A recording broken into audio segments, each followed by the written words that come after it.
Hello viewers, সবাই কেমন আছেন? আশা করি ভালো আছেন। আমি আতিক হাসান জয় আপনাদের সামনে আবারও নতুন একটি ব্লগ নিয়ে এসেছি। তো আজকের ব্লগটি দেখে বুঝতে পারছেন অনেক সুন্দর একটি ব্লগ হতে যাচ্ছে। তো আপনারা সবাই সাথে থাকেন। এখন আমি আছি চট্টগ্রাম চিড়িয়াখানাতে। তো আজকে চট্টগ্রাম চিড়িয়াখানাতে এসে দেখি অনেক মানুষ, কারণ আজকে শুক্রবার, তাই অনেক মানুষের আনাগোনা কিন্তু আজকে এই চিড়িয়াখানাতে। আজকে চিড়িয়াখানা জুড়ে কিন্তু মানুষ আর মানুষ।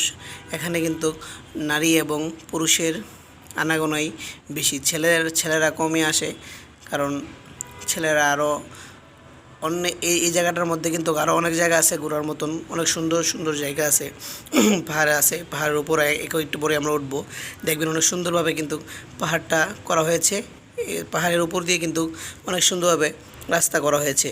তো আপনাদেরকে সকলকে আমি জিনিসটা দেখাবো, আপনারা সবাই সাথে থাকবেন। এই যে দেখেন, অনেক মানুষ কিন্তু আমার দিকে তাকিয়ে আছে, কারণ হাজার হাজার মানুষের ভিড়ে কিন্তু আমি নতুন একটি ব্লগ নিয়ে আপনাদের সামনে আসবো বিদায় কিন্তু আমি এরকম সবাইকে, আমার সাথে আরও লোক আছে, ওদেরকে দেখাতে পারছি না। এই দেখেন নেচার, এটা কিন্তু পাহাড়ের উপর থেকে আবার নেচায় নামার পরে এই দৃশ্যটা। এখন আমি পাহাড়ের উপরে উঠবো। দেখেন, এই দেখেন আজকে যে দেখেন পাহাড়ের উপরে কিন্তু মানুষের আনাগোনা। আর আপনারা যারা এখানে আসতে চান আপনারা আসবেন। এখানের ভিউটা কিন্তু খুব সুন্দর। এটা কিন্তু 40 থেকে 50 তলা হবে। অনেকে এটার মধ্যে উঠতে চায় না, কারণ অনেক উচ্চতায়, আবার নামতেও খুব কষ্ট হয়।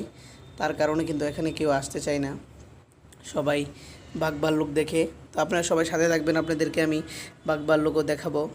পরবর্তী ভিডিওতে আপনাদেরকে আমি বাঘ ভাল্লুকের সাথে পরিচয় করে দেব।